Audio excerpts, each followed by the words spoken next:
We then go on a little bit more to the business that we have today. Like, we're a global platform. You know, today we have 176,000 customers. We're in over 100 countries. We help brands of all sizes. If you listen to our earnings call, we talk about the number of customers that we have in the 3 segments. So we've got entrepreneurs, we've got our SMB customers, and we've got mid-market and enterprise. So you get a view of the size of the organization and scale. The global footprint allows us to deliver local expertise. So you'll hear from Sabrine, you'll hear from Greg, you'll hear from other teams, but we can also give you 24/7 support, plus the infrastructure to handle billions of transactions. So you're really with a partner that's trusted, and you should be confident that we're going to help you grow your business. What does our customer base look like in Israel? So we have 390 customers today. Some of them are represented here, and hopefully we know that some of them are in the room. And we have 51 partners. So it's a growing part of our region, and we don't really have any sales presence there. So the technology is good. We can absolutely deliver a world-class experience to you. And then if we take a deeper look at our Q2 earnings, our Q3 earnings is next week on Thursday. So this is the latest earnings. So in Q2 we delivered just under 300 million in revenue. That was 32% year-on-year growth. The other thing I'd say is 108% net revenue retention means our customers aren't just staying with Klaviyo, they're expanding what they do with us. We generated about 60 million in free cash flow. So what that means is we're able to reinvest that back into our product and our R&D. And actually we invested about $75 million last quarter into R&D. So go and have a look at what our competitors are doing and have a look at what Klaviyo is doing. Like, I'm really confident that you're with someone where you've got a platform to really help you drive growth and scale. With that, I'm going to pass over to Ben, who's going to talk about our innovation and our product vision. Yeah, I think if we go to the next slide, I'll set some context. So this is a survey we did. We constantly survey our customers, but also our customers, so the consumers. And it's quite clear that in today's modern world that consumers expect their experiences to be personalized. And I would say even more complex experiences to deliver is they expect their experiences to be personalized across different channels. So the stat, not on here, but another stat was that 47% of consumers transact with brands over 3 different channels. And so that makes it even harder for us as technology partners and you as brands to create that seamless, personalized experience across those different channels. And what's the reality? The reality is that 12% of executives say they're highly mature in terms of connecting that data across their businesses. And if we can't connect that data across our businesses and across the different channels and technologies that we're using, it makes it even more hard to create that seamless customer experience that people are today expecting. And why is this? If we go to the next slide. Why is this? This is because over the years, many companies have brought in technologies and implemented technologies within their businesses to provide specific use cases. I was with one of our bigger customers in the UK earlier this year, and I was talking to the CIO, and he said to me, and he was a relatively new CIO, and they were a clothing retailer. Before he joined, the team that worked for him over the years, they've gone out and they've selected best of breed technologies. And today, they had 60 different technologies that supported the online experience. And that made it really difficult for the business and the marketing team to really map out their customer journeys seamlessly across those different technologies. And it made his IT team in technology debt in terms of how they integrated and how they supported the business. It was very difficult to actually create a campaign across different channels. It was very difficult for the content team to create content across those different channels. And so he was talking to us about how we could help solve that problem. To go to the next slide, please. And so this is, it's not only about our one customer. Over the years, our customers have talked to us. And that's when in February of this year, we launched our B2C CRM offering. And as Amit mentioned in his first slide, as we are a database company at heart, it enables us to provide technologies and applications to support that customer experience across those different touch points that you as brands have with your consumers. And one of the main reasons I actually joined Klaviyo was because we had this really strong data platform that can consume data, but also export data to support those interactions. So on top of our data platform, we have these 350 application integrations that we have. Some of them are very well known, the Shopify applications, for example, with commerce. But they are literally based on the requirements from our customers that we built these integrations. And more recently, we announced our Klaviyo AI applications, and that's across our different channels that we service. I'll touch on that in a minute.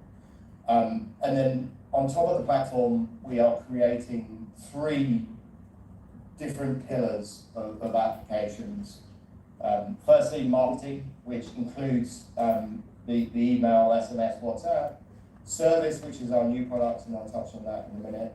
And then analytics. Some of the analytics you will have seen within the product already today, but we're introducing new analytics that spreads across all of those different channels.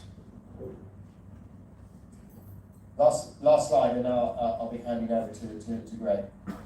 So if we dive a little bit deeper into that architecture slide that we just looked at, within the marketing application, we now have email, mobile app push, reviews, web chat, SMS. We recently launched RTS, which is a very exciting launch for our existing SMS customers, but also new SMS customers, where we've introduced a much richer form of mobile marketing. We've recently launched WhatsApp as well in our key event at K Boston.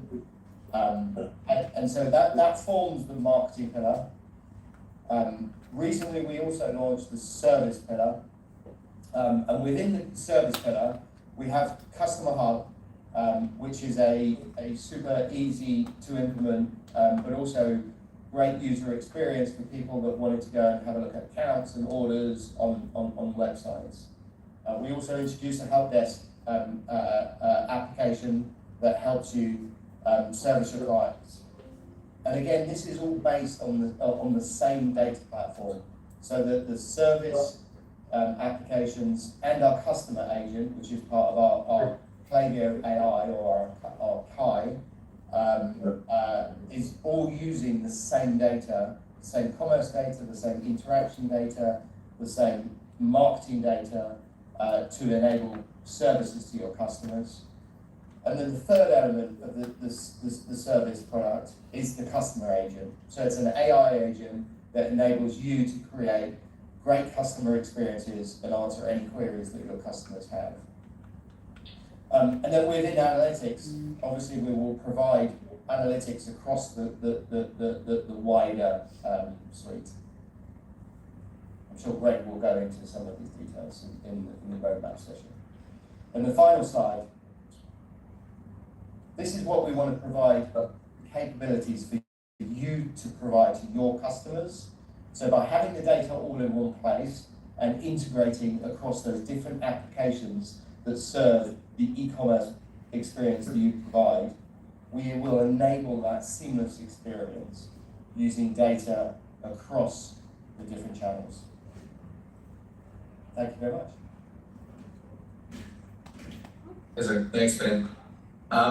Just before I go into the roadmap, the person to my left, just so that he's not a stranger, is Camille. I'll let you introduce yourself. Yeah, absolutely. Lovely to meet you all. I'm Camille. I lead the solution architecture team here in EMEA. So very much what Greg has said a couple of minutes ago in terms of how we work with our customers and really focusing more from the technical and product perspective. I'll let Greg actually walk through the product roadmap. We're super excited about it. You'll see some amazing features that hopefully you'll be able to use very soon, and some of them you can use already. But yes, I'll hand over to Greg. But yes, on to me, y'all. Thanks, Camille. So we don't actually have that much time to go through every single one of these 200 features. I think one of the reasons I love working in my job at Klaviyo is the amount of innovation that happens. So today we'll just kind of go into a few of those, really highlight how it can bring value to yourself. But then later, if there's anyone you want to deeper dive on, we can do that as well.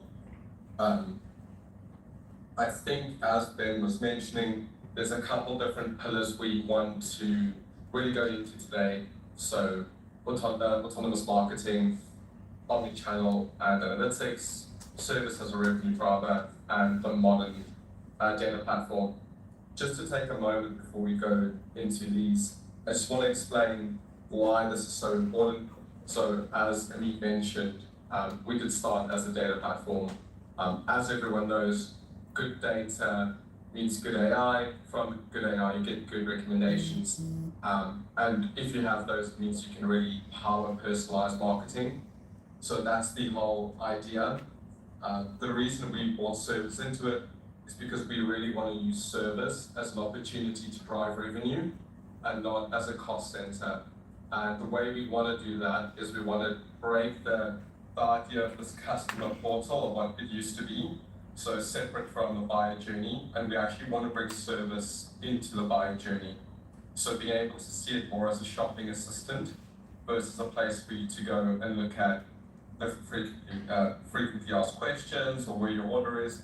Instead, you can fit closer into actually delivering recommendations, letting you know where your order is, and making you feel more part of the buying journey.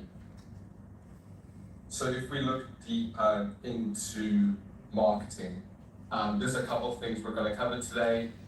The general idea of Klaviyo is being able to personalize every single channel. So what we really want to explain today is how we can help do that. So not just email, we're going to be able to help you with RCS, WhatsApp, and as Ben mentioned earlier, we have just acquired a company called Gatsby, which we acquired in August. Really exciting company for anyone using Instagram.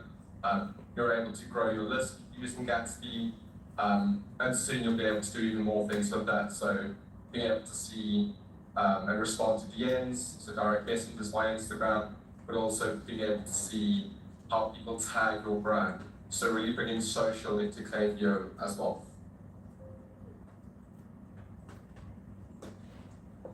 Cool. So as I mentioned, we've got more than one channel now. We've got email, we've got text. So text in this case would be RCS as well as SMS. What's really exciting about RCS is the ability to have two-way conversations. So being able to engage with your customers, being able to set up automated conversations, and really shortening that journey for someone to actually buy on your brand. So with RCS, it can just be one click and they're able to purchase something, which is really exciting. We obviously have push notifications, as well as being able to personalize that within your mobile app. And then as I mentioned on the right there, we have Gatsby, which would be Klaviyo Social. So just bringing that all into one platform. The idea behind this as well is that if we're able to do this all in one platform, it means it's a seamless journey for your customer. So we know what channel to communicate with them on, what's their preferred channel, and we really reduce the overlap. So we don't want to be sending people the same message across multiple things. Instead, we want that person to feel engaged and happy to communicate with that brand. So right channel at the right time for each of those customers.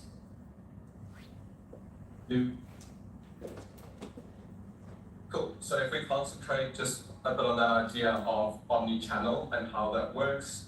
So what's already in GA is our new omni-channel campaign builder.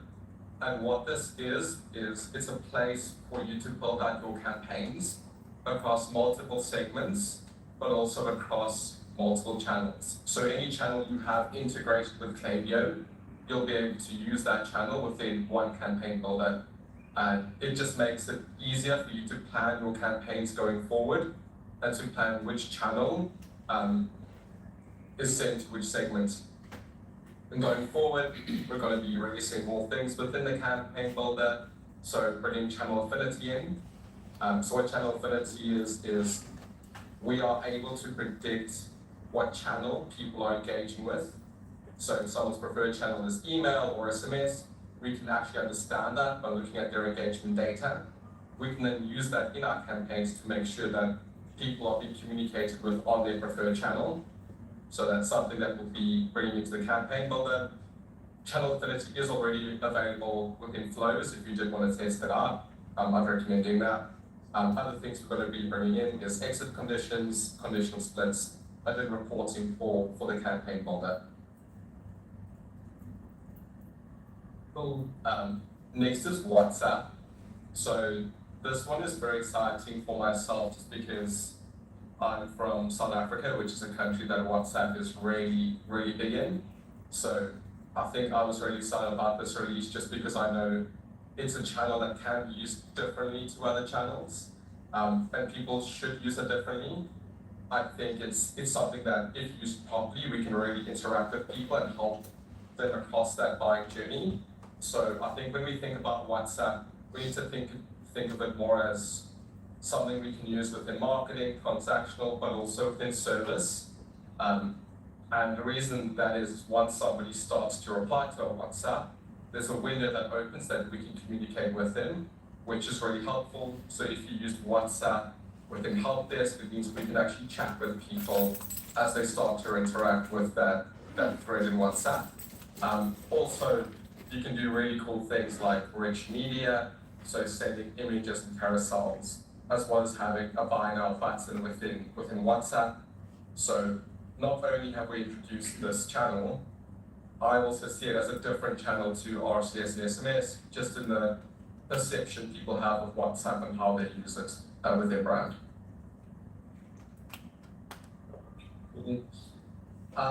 Next is RCS. So this is in beta. You can use it in some countries already, like the US. Think of RCS as a really intelligent way of SMSing people. So you would be able to have a business type profile that is actually available on their device. And the benefit of this is it just looks a lot more professional, but also you're able to send more content to people. It also enables two-way conversations with people. So you're able to send carousels. So as you can see on the right there, it's not just limited by characters, it's images with buttons. So you can send a lot richer content. And as you click on those buttons, you can personalize conversations. So you can either do that by using buttons to lead people down a certain flow of conversation, or you could use keyword triggering. So as people type certain keywords back, they would go down a different conversation and we can interact with those people on RCS. So a much better looking SMS, much more branded, which just helps with your brand loyalty and making people feel welcome to actually go and chat with your brand. So very exciting. I think adoption of RCS will be very quick. I think everyone that is trying to get into RCS is really excited about it, and I think once it does start to roll out, it's just going to become the standard of what people expect an SMS to look like. So in a couple of years, I think all people will want to see SMSs that actually are RCS instead. So very exciting for us to get very early on in the RCS journey. Cool, and then going a bit deeper into social. So as I mentioned, we acquired Gatsby in August this year. I've actually chatted with the founder of Gatsby. He's really excited, so we're going to start bringing in those features into Klaviyo one at a time. The first one that we're really excited about is a list growth feature. And the way that works is as people interact with your brand on Instagram, they'll be able to sign up. From there, that information then gets created in Klaviyo, and all those events get pulled through as well. So you're able to see all the events that people are actually interacting with on your social. So that's what's available now. It's starting to be rolled out to customers, so very exciting. It is free at the minute, so I would recommend if you do have Instagram, definitely start to use it. See if you can create some cool flows with it. As I'm sure a lot of people realize with Klaviyo, anything that's brought into Klaviyo as an event can be used to personalize information. So it's chance to get creative with the events that are coming through real time from social. And then, Did you just say it was free? it is free, yeah, it's free at the minute. Okay, there you go. Yeah, it seems like a no-brainer. Birthday present number one. Yeah, so it's very exciting. Yeah, I'm excited about it. I think going on to like half one next year, so bringing in more event triggers from socials, as well as a TikTok integration. So very exciting to go across socials more and more. Cool. And then going into service. So service is something that isn't really new for us. We've kind of understood what service is before, but we've decided now that it's actually a good opportunity for us to bring that all into one place. So with service, there's a couple different features that actually make up what we're offering within service. So I'll go into each of those in a minute. Is it worth just clarifying that by service we mean customer service? Yeah? Yeah, exactly. So customer service, on a meets point, when we think about service, we're thinking about how customers interact with your brand. So how easy it is for them to see where their orders are, if they want to save a wish list or any relevant coupons, but also if they want to interact with your brand. So being able to find where a delivery is or a return policy, anything like that, but also if they need support, they're able to interact with it and get the support they need. The benefit of Klaviyo doing it is it means that it's all in one place. On top of that, because we're doing it all in Klaviyo, it means we have the benefit of being able to personalize those chats further than we could do that before.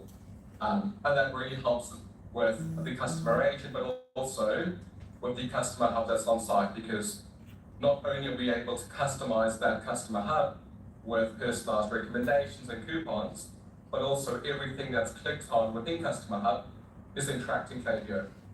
So like a really good example of why that's beneficial is if someone's come onto your website, added something to their cart, and then clicked on an FAQ about delivery, and abandoned that, we can then assume that maybe they wanted to buy it, but something about the delivery costs has swayed them away from finishing that and converting.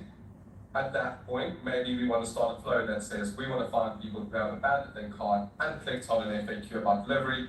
If they have, maybe we want to do a weekend that delivery is free and see if we can convince all those people that this is a good time to finish those buying journeys.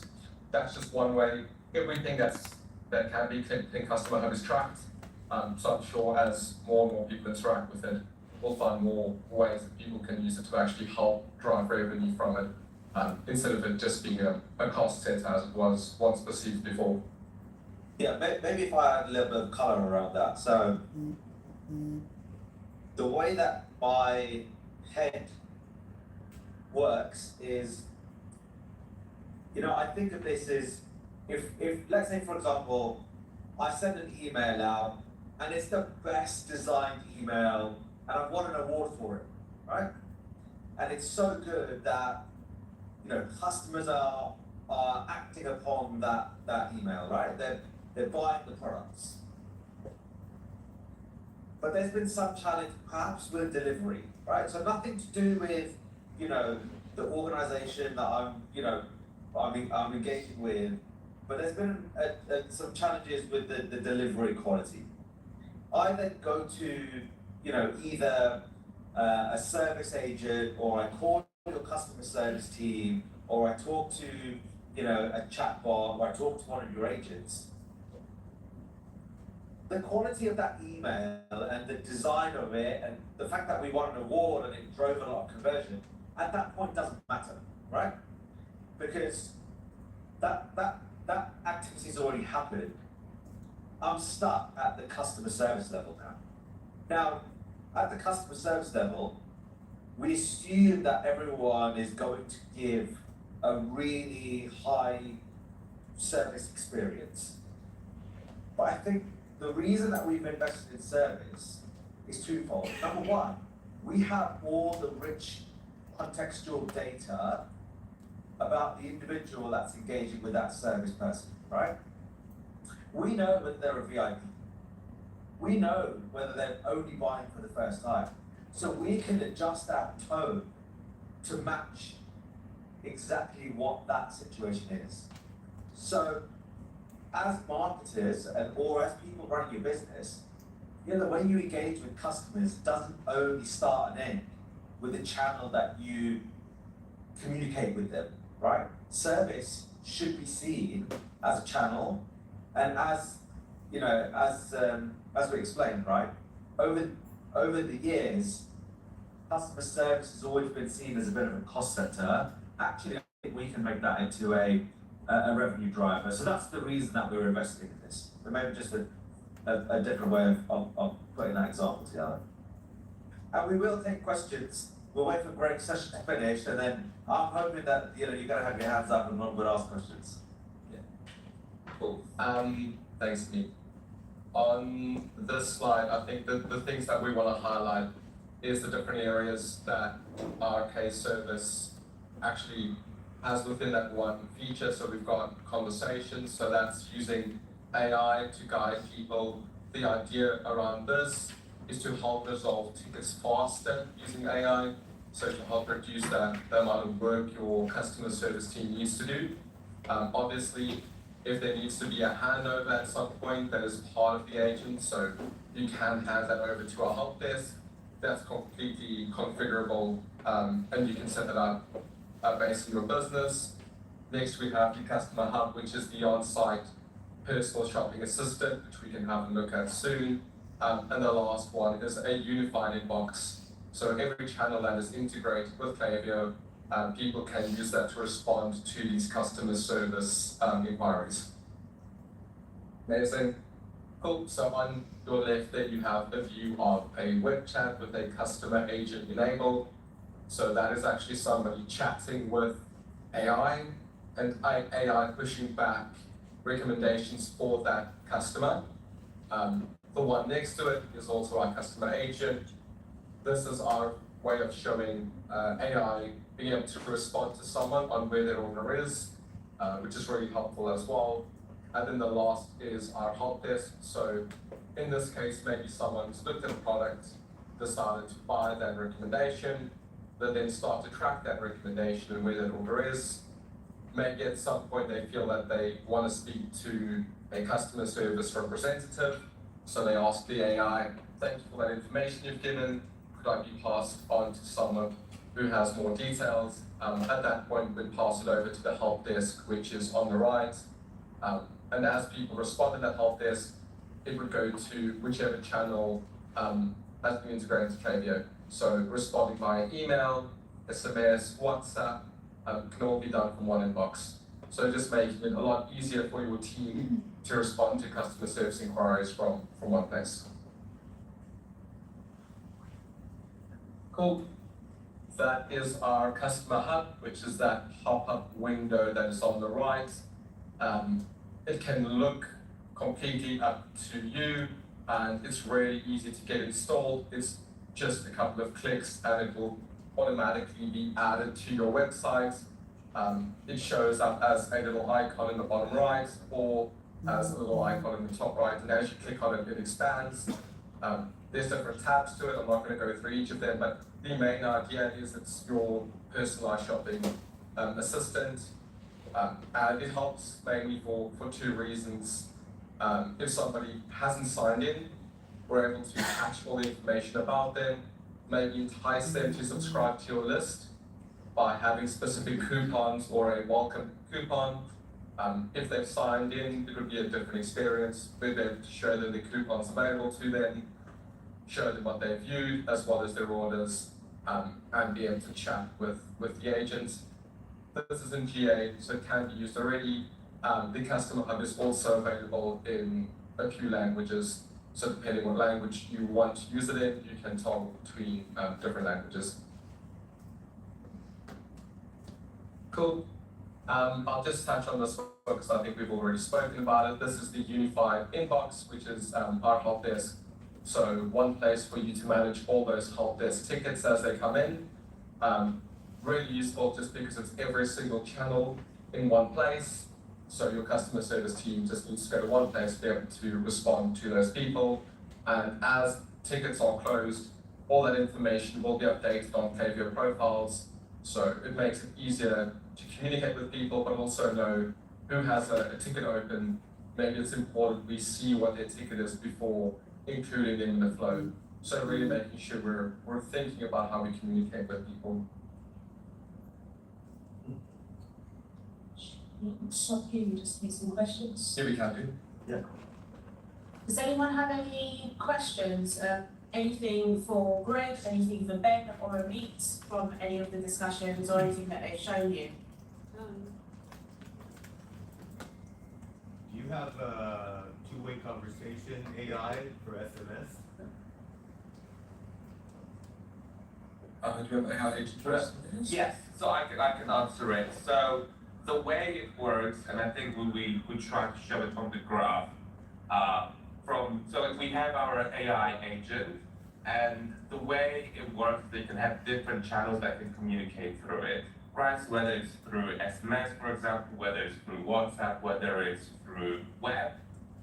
Think of it as agent being a single layer and then having those different channels sit on top of it. So it just allows a lot of our customers, based on the different channels that they want to use, directly to communicate with it. Can we use it instead of Zendesk for customers, for customer service? Yes, absolutely. So that's kind of the way we look at it. I think, and just maybe to touch a little bit around like service and the help desk sector, one of the things that we've noticed when speaking with brands is that there's a massive disconnect between customer experience, so like the CX platforms, and actually the marketing team, right? Usually what you see is you have different tools doing different things, and then what happens is like marketing team is doing their own thing, but when it actually comes to the customer experience of customers being able to ask even simple questions regarding your order, regarding refunds, cancellation, delivery, that experience is just always siloed, and it just causes frustration on just complexities within the business, right? So like the reason why we've looked at services is we went like, right, we have all of that data sitting behind the scenes, right? We understand all the interactions that the customers are going through. We understand all the orders, refunds. We understand loyalty as well. Why don't we actually unify it into a single customer view and allow our customers to directly speak, whether it's with an agent or if the agent can't solve the query, pass it down to a help desk, so kind of replacing Zendesk in that aspect.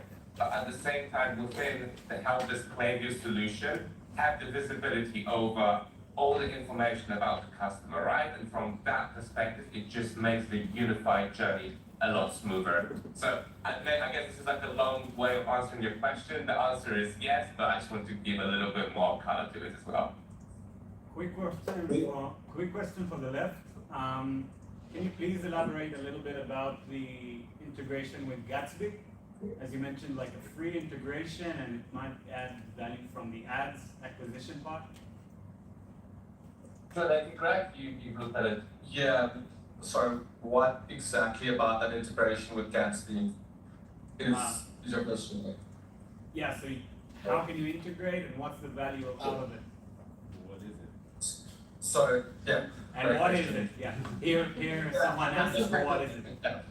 It's basically us integrating with your Instagram in this case.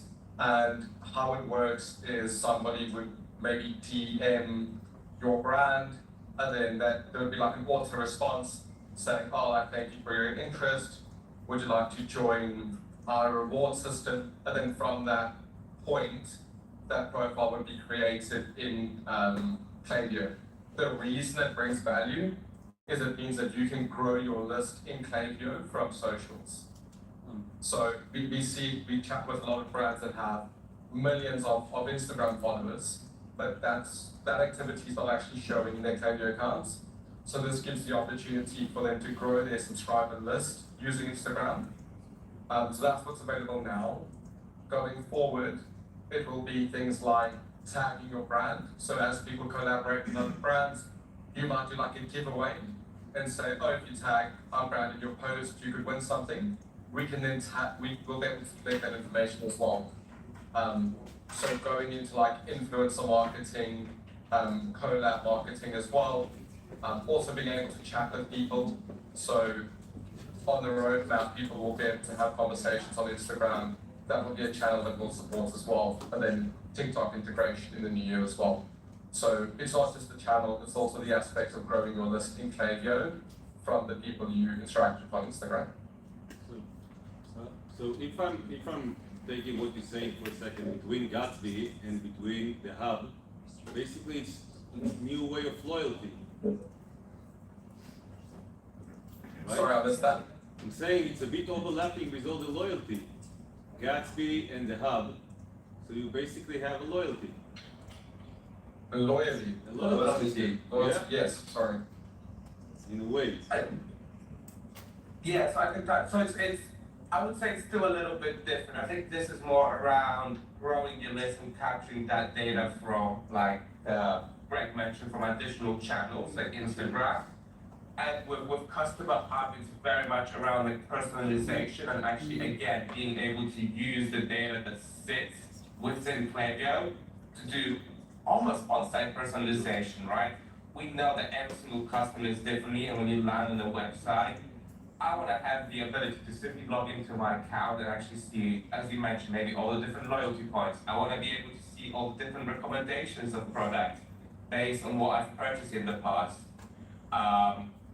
Any additional information that might be coming through, as well as, for example, chatting with an AI agent, that's what Customer Hub gives you access to. So think of it as a unified profile widget that sits on the website, which gives you all those recommendations, pulls all the information that Klaviyo stores internally, and again gives you also ability to, for example, speak with an AI agent.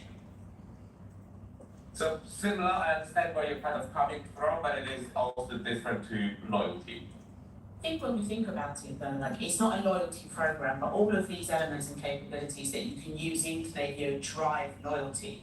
If we understand the customer better in terms of their behavior, what they've been doing, how they engage with the brand, we can retarget them differently, create more personalized experiences for them, create better experiences for them, which will ultimately drive their loyalty. So it's not a loyalty program or a loyalty scheme, But all these things in combination or in collaboration with each other can drive more loyalty for your customers from a brand's perspective. And from experience, they're just worth more to the brand because they spend more, they're more loyal, they're touching in more touching points.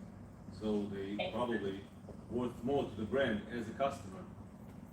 Exactly, and that's what we want to do more of, right? It's not just, like, first stage is you get a customer to purchase from you, then you have to nurture them, then you have to encourage them to drive a second purchase, to drive a third purchase, to advocate for you, to review for you and things like that. And like you said, all of those touch points and the response from the brand to all of those touch points all drive that type of behavior. I think the other thing that Gatsby helps is brand awareness. So if you're able to understand who's tagging your brand and how they're communicating with your brand on socials, it helps you understand how your brand awareness is growing as well. So yeah, just different things that Klaviyo is helping add value to, whether that's loyalty or brand awareness. Do you want me to? Okay. So going ahead with a couple more slides. So I think we've all at this stage probably played around with some type of chat AI, whether that's ChatGPT or Perplexity or Claude. There's obviously quite a few on the market at the minute. Normally, if we think about an iceberg, when we chat with AI, we only see the outputs it gives us. So we kind of base AI on what we feel those outputs are. We actually don't understand everything that's happening in the background to give us that output. Now, the way that Klaviyo is made is that we actually have this other 80% of that iceberg, which is all that data that powers that AI. And the reason we feel that we're well positioned to give really good recommendations is if you have good data in, you have good recommendations out.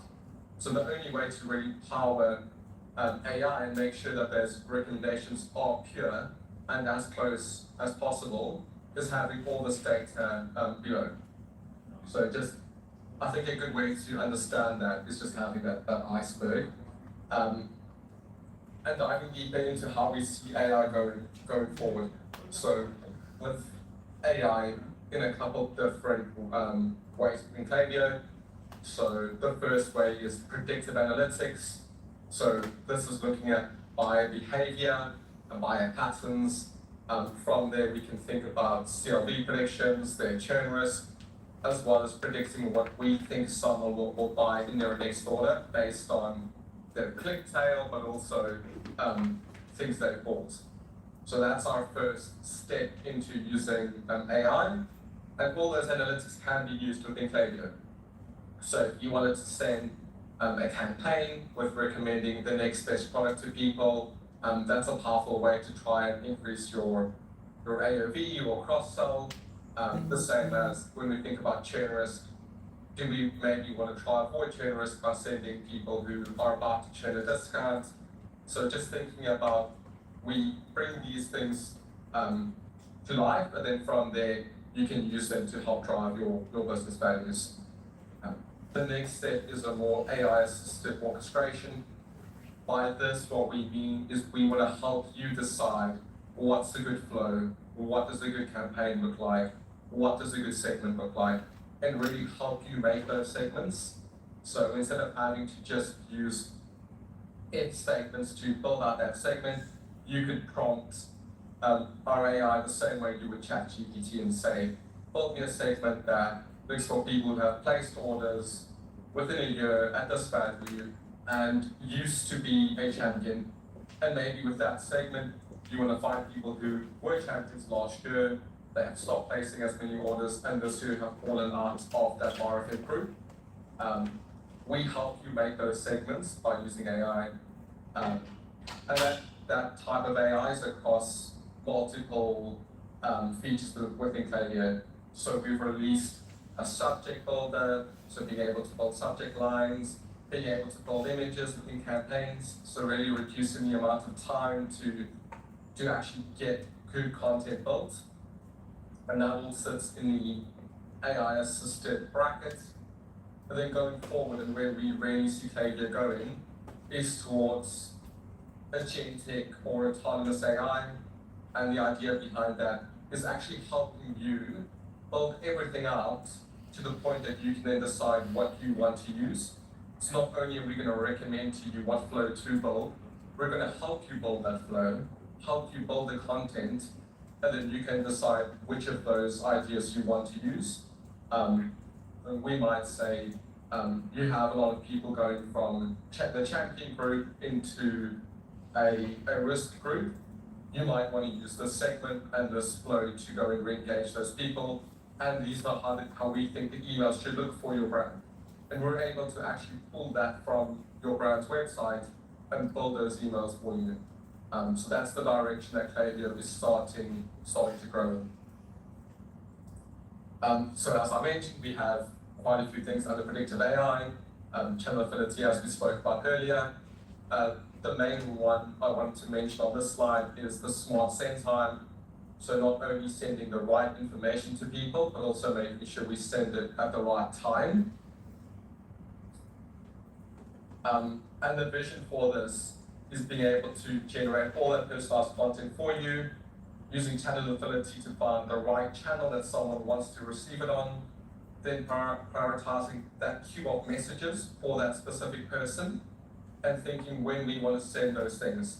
So if someone's queued in a few different channels, so an abandoned cart and a campaign and a few other messages, we want to know which we think we should send and reprioritize those and send the right message at the right time. And then going forward, as I mentioned, we have this new marketing agent, which is now live, and it can actually generate emails and flows for you that are branded for your company. So you can go in, you can already try this in a Klaviyo account. It will pull your branding from your website and quickly get you started. The idea behind this is we really want to action data as fast as possible and make sure that we can provide value to our customers as quickly as possible. So really making sure that customers are able to build campaigns out as quickly as possible. Maybe even for Halloween tonight, if someone wanted to do something for Halloween as quickly as possible, we're able to help you do that. Cool. I think this is just going deeper into marketing agent. Yeah, so in terms of what's live, you can already build out those flows, emails, and so on. We'll have this available in more languages going into the new year, and then also within H1 next year, you'll be able to use content generation for SMS and WhatsApp. So not just within email, but across every channel. And then lastly, and I think quite an important topic, obviously given that we're speaking to you guys in Israel, is global reach and internationalization. So we've made smart translations, which is able to translate emails and SMS using AI. Going forward, we're going to support that within WhatsApp and Push as well. And going forward as well, we're going to help people using Shopify markets by having local aware catalogs. So being able to see where you are and using the right catalog in recommendations. So very exciting for our global customers with translations and Shopify markets. I think that is everything we've got planned for the roadmap. Any other questions on anything, not just AI, for Camille and Greg? Do you know when you're going to send SMSs to Israel to connect the channel to communicate in SMS with the Israeli customers? Good question. I'll actually have to check. I'll be honest, I'll check with the product. We have it on the roadmap. I will double check with the product for the date of release, and then we can kind of get back to you regarding that. Great. And if you're checking everything that relates to right to left and Hebrew translation to the platform, would also be amazing for the Israeli customers. Yeah, absolutely. Thank you. I'm curious for send time, for the profile-wise smart send time. What can you dive into that feature and give a bit more details about it? Yeah, so with Smart Send Time, this is actually something we've had before and been using already. So we've already been using it for email for a couple of years. So it's something we already know how to do. And basically what we're doing is for each customer, we're looking at how they engage with a channel. It used to be for email, so looking at opens, clicks, bounces, all of your email engagement. And then from there, having the option to put on Smart Send Time, which would then say for this customer, we want to send that email at the right time that they engage. What we're now doing is we're rolling that on across the whole profile. So Smart Send Time across all the channels. So being able to look at engagement across email, SMS, WhatsApp, and then from there predicting when people are most likely to open or click on that channel and send that message at that time. But just maybe just to build on top of it, so you might already know, like within Klaviyo, we do have a feature that's called Smart Set Time. The way it works is that you create a segment you create a segment, you send a campaign to them, Klaviyo then analyzes based on clicks and opens and narrows the window of time. And then after a few iterations, it will tell you that for this specific segment, it's best to send that campaign at, let's say, 9 a.m. With profile send time, we've kind of taken it a step further. So instead of looking holistically at a segment, what we're doing is actually looking at each individual profile. So based on their preferences, based on all their past activity, based on them specifically opening, whether it's emails or any other channels, we look at the time. So then when you actually send a campaign or you trigger a campaign, it will send it to each individual profile based on their recommendations. So not just looking at the entire segment, which is what we've had currently within the platform, but really looking at each individual profile and going, right, Camille, for example, he gets home at 6 p.m., which would be sending an email to him because that's when he opens it at 6:10.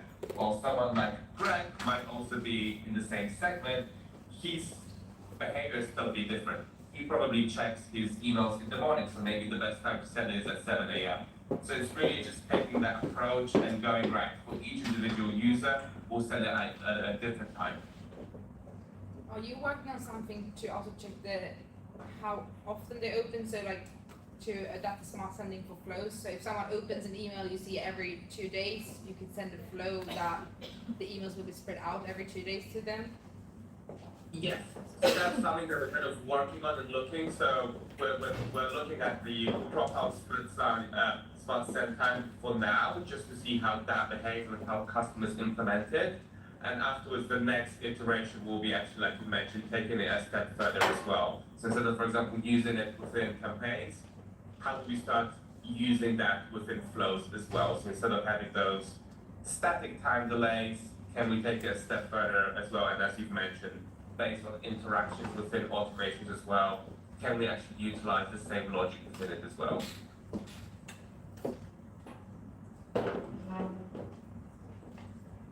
Brilliant. Any other questions at all? No? Amazing. Well, thank you so much, guys. If there's anything that we've shown you on the roadmap today or any of the business updates that you want more information on, what we'll do is after the event, we'll send around kind of a link. We'll ask you for your feedback in the survey, and also you have the opportunity to send us any feedback or any further questions. Obviously, I'm here as well, so I can share my email address and you can give me your feedback and questions directly if that's more suitable for you. But yeah. Thank you so much, Camille. Thank you so much, Greg. Well, good. Nice to meet everyone. Glad to meet you all. Have a lovely, amazing rest of the day. I'm sure there's a lot of interesting stuff coming up. Thank you very much. Hi.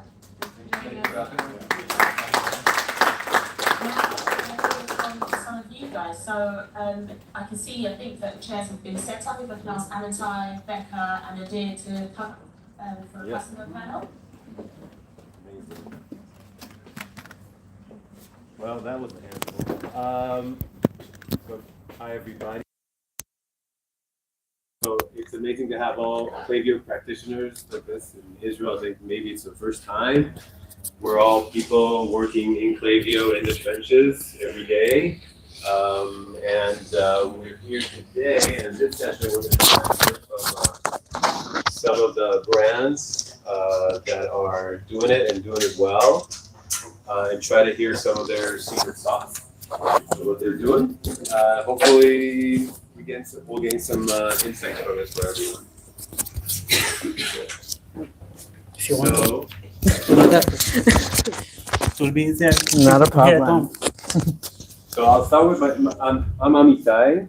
I work here at the Lemon Group. I'm pension manager for Theo Grace, one of the personalized jewelry brands that we have here. And I'll let you guys introduce what you guys do and who the heck you are. What the heck you do. I'm Becca.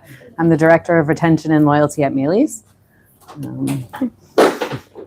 I'm Adir, the head of retention and CRM at Elephant Stock. I also I have a community of email marketers in WhatsApp, and I composed the book, The Marketing on Autopilot. You can find it in any bookstore in Israel. Tell us a little about your brands, also what. So Mealy's is a body care product. We basically filled a gap where there's a lot of things out there for face, creams, serums, everything you could find, but there wasn't for body. So we focus on various concerns, various body parts, and basically provide a product that will help women feel better and confident. Mostly we are sold D2C, but we are in some stores in America and Canada, Ulta and Shoppers Drug Mart, which is like Superfarm. The main market for us is America. It is a subscription business. We also have subscription. It's a huge part of our business, but we also have just one-time sales as well. Elephant Stock is a wall art company based in Texas, and we ship to US only. We work also with the marketplaces such as Amazon, Wayfair, but mostly D2C. And both of you guys are Shopify stores or? Shopify Plus. Now we're a custom build. Custom build. Yes. Show of hands, who's a Shopify merchant here, by the way? Okay, so we have in custom stores, there's a bunch of custom stores here. And Group is custom.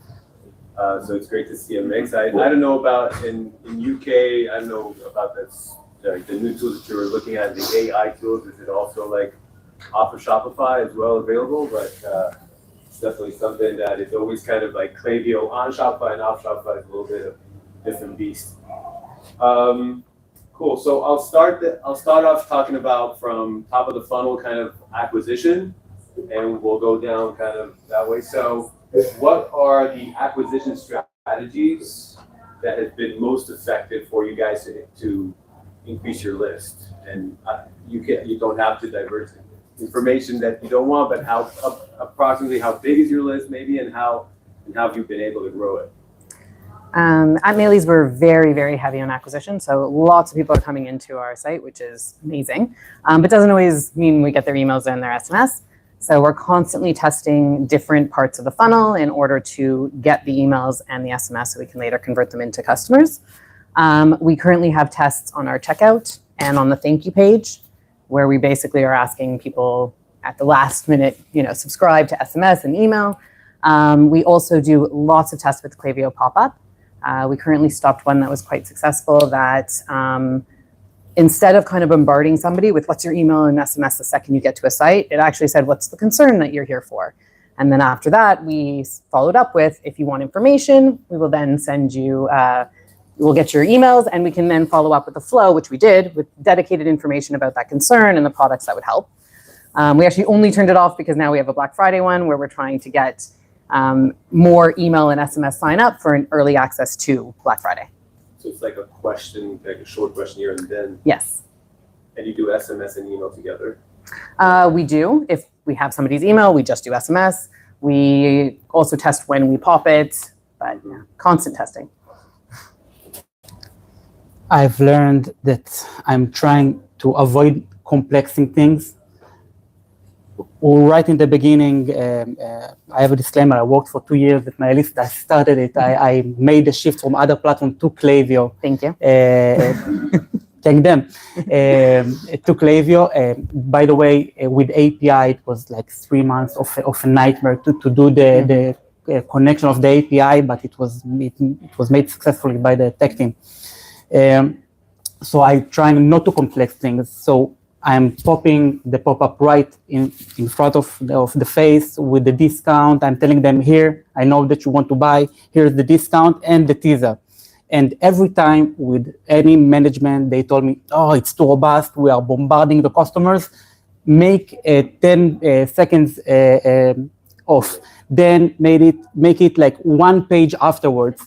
Then remove the teaser. And every time that we've made some kind of change, the percentage of the registration dropped. So when we are doing it upfront, it generates a lot of subscribers. Of course, the exit pop-up, everywhere that we can get the first-party data, it's amazing. And you do it immediate, like immediate, and 1 day. Every change is like dropping the numbers. Do you use the sign-up units from Klaviyo, or do you use it external? Due to the fact that we moved from API to server, we had to change it through our pop-up, but the A/B tests in Klaviyo pop-up, it's just very easy. So it's done technical issues. Okay. So you're doing A/B testing concept. What is like your, maybe I guess like for the panel, like what is the one thing that is the most important thing when it comes to the sign-up units? Is it messaging? Is it graphics? Is it testing? Testing. I wish it wasn't, but the offer is probably the most important. Offer. Yeah, if you're not going to offer anything, you're probably not going to get the sign up. It's just how I think shoppers are built to know they have to get something for giving. But yeah, I would say testing is huge. It's horrible. Every time I'm putting an image and a blank text with ugly background and the offer, and every time it wins. Mm-hmm. So I have nothing to do. Like I'm doing what the customer wants. Becca, you guys are, in a personal context, like that sort of experience that you're trying to, you need like something, offline, a very personal experience with like, in cosmetics. How are you guys doing the same online and online experience? So yeah, cosmetics is a bit hard because it's very subjective. I mean, if you don't like the smell of a product, if it breaks you out, if it doesn't work, all of these things really can kill the sale. Meilies has a try before you buy, which basically means that you can get the product, you pay only the shipping, and if you keep it, then you pay, otherwise you're not paying for it. So it very much helps us with that kind of building trust with customers. It does also complex the email marketing because you have a bunch of people who are not 100% customers yet. I mean, they're customers in the sense of I have their email, but they're not necessarily loving the brand yet and really committed. We have some other things that we also have just recently launched. We have an advisory board of some doctors who are also speaking about the products, and we are heavily clinically proven. Our products go through testing so that we actually can say these points. If you get a claim, it means it's actually true, which is good. And is there like a specific flow that you guys like built out for that? And like, yeah, we treat our funnels completely different. So if you come from the trial funnel, which only exists in America, you have a completely different experience than if you're coming from the buy, which is people who are buying more standard. They're actually checking out and giving their credit card, getting the product. So we treat them very separately. But I would say in the past, we kind of felt like don't speak to the trial people during the trial phase because they'll then cancel or they might not see the results. It's just better to leave them alone. But we learned that actually if we launch a very good educational flow, which really talk about the product that they got, kind of also what to expect. So like they're a week into the trial, what you should be expecting now, what'll happen later. It actually really helped and reduced our cancellation. But more than that, it really did help us be able to talk to these customers where before we just were like, we're not here. And then after the trial was over, they got a bunch of emails from us, which usually then brought a massive unsubscribe rate there. Yeah. And Adil, kind of moving forward here a little bit, SMS, let's talk a little bit about SMS. How does that world with you guys, email and SMS, how's that working together? Are you seeing diminishing returns from email as opposed to SMS or on the contrary? The SMS is a crucial part in the funnel, in the campaigns. Every time that we are sending an SMS campaign, just like the numbers spike. Matter of fact, I haven't heard Klaviyo team speaks about the Texas law that went into effect now, that a lot of e-commerce brands avoid sending SMSs, which other companies that send SMS manage to create some kind of like fight back against this law. Which other companies? I don't want to say other companies that they are not Klaviyo at the moment, but dedicated SMS companies that send SMS fight against it, and I would be happy to know afterwards if Klaviyo is planning to do something about it, because it's very frightening to get fines in the US. It can destroy a company. So we are trying to walk on thin ice and get the proper, according to the laws, subscribers. I remember that the CMO Yariv went into the room during Black Friday and said something went out, something broken, and then like all the numbers went up in Google Analytics. And I told him, yeah, we sent an SMS, we bombarded all of the lists, so it just generated a mass traffic. So it's a very strong tool to use. Is there like a specific, like an SMS flow that is something that is unique that you guys developed, or something that you want to share with us? I just combine it in every flow that I know that it will be able to interact with. We sell large wallets in like $600 that it's not coming assembled. When you buy a $600 product, you want it to come assembled and proper sent, but it's too expensive to do it. So after people purchase the large wallet, I'm sending an SMS with the instructions of how to assemble it, because we had a high volume of refunds. So it managed to like push back a little bit the refunds to tell people, okay, you need to assemble it yourself. So it comes like broken up, like the frame, and they need to put it together? Yes, it's 5 minutes, but when an American see that like he bought something and you need to assemble it, I want to bring it back.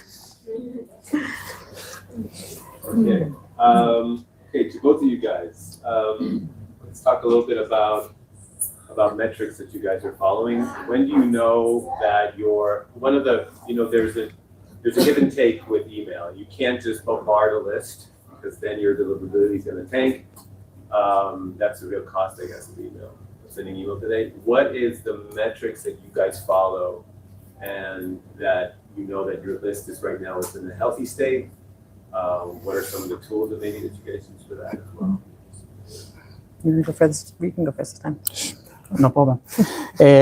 We are a data-driven company that tracks all of the numbers properly to know when we are going to be churned or not. The Klaviyo has like a specific metrics that tells you if you are off or on the right track. I don't like it, because they reflect a small, medium companies, and when your list is in millions, you cannot deliver the amount of click rate and open rate that they request, because it's a large list and you need to bombard them, because you already paid for the subscribers that haven't purchased. So what's that important to me? I'm going to Google Postmaster, and I see the spam rate and the unsubscribe rate and the revenue that pours in. And this is how I know how much should I send more or not, because I will be happy to see that Klaviyo will deliver some kind of metric for over like million subscribers to see if I'm in the right track or not. It makes sense? Yes, very much so. I agree. Yeah. How many, what's your cadence? Like how many times do you send a week? 7 times a week for like, not the whole database, but let's say to 25-30% of the database that it changes during the time. So open rates that you're seeing, click rates? Open rates, it doesn't matter anymore. For like in the last 3, 4, 5 years, it doesn't matter anymore. Click rate with the Hotmail changes and the spikes of the bots, also not relevant so much. Also in volumes of millions, it's not relevant. and then we are looking at the place order, that we are looking at the attribution, that if you change it, everything is messed up again. So I'm trying to grab whatever the technology gives me, so I'm going to Amplitude and Power BI and other tools that assist me to analyze the numbers. We also use our own systems to pull out the data and check ourselves. I would agree with everything that was said. Plus, we also look at just revenue per send. So then I can see if the campaign actually worked because 0.04, 0.05. Yeah, just the points are they matter. Yeah. But if I'm going to send to a big group, yeah, it'll have better overall revenue, but that doesn't mean it actually was a successful campaign. Can I?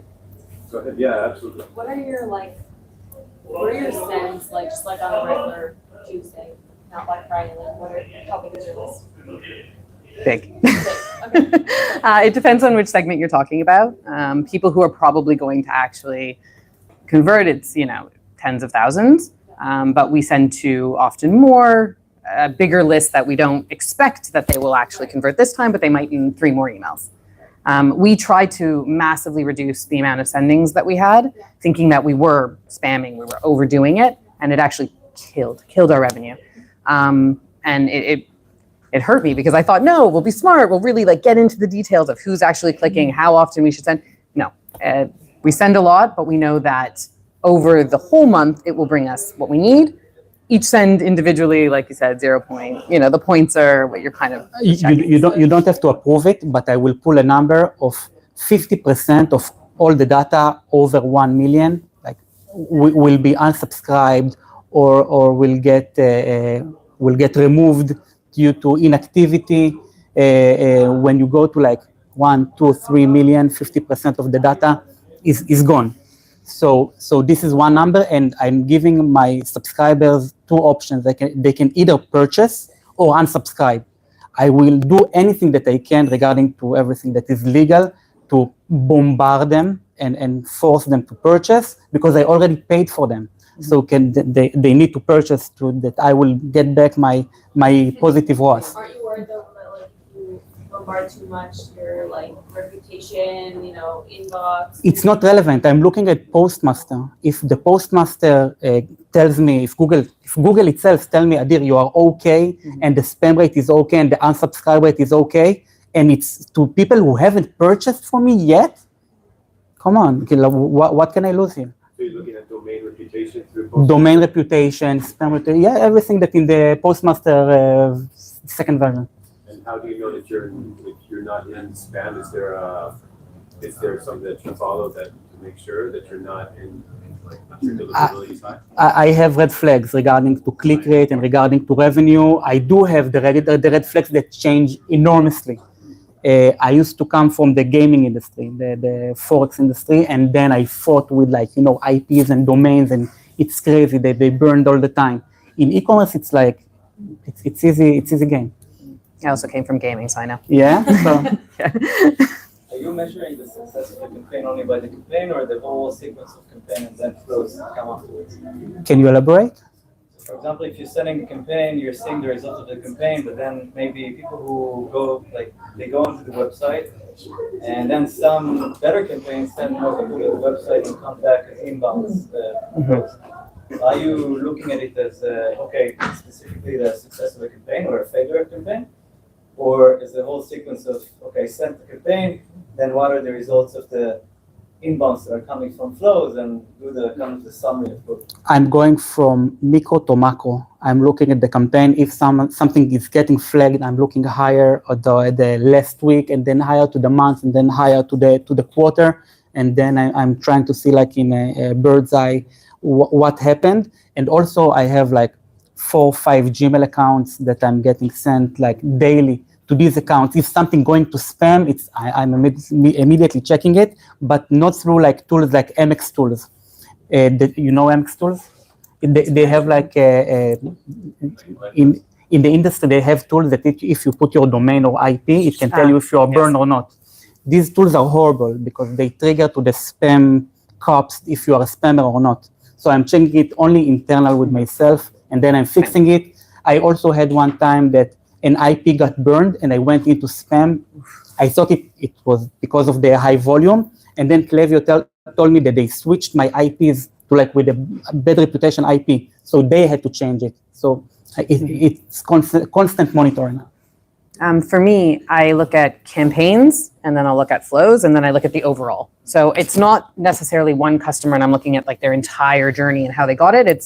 I'm looking at also the micro and then going to the bigger, but yeah, kind of looking at it separately and a whole.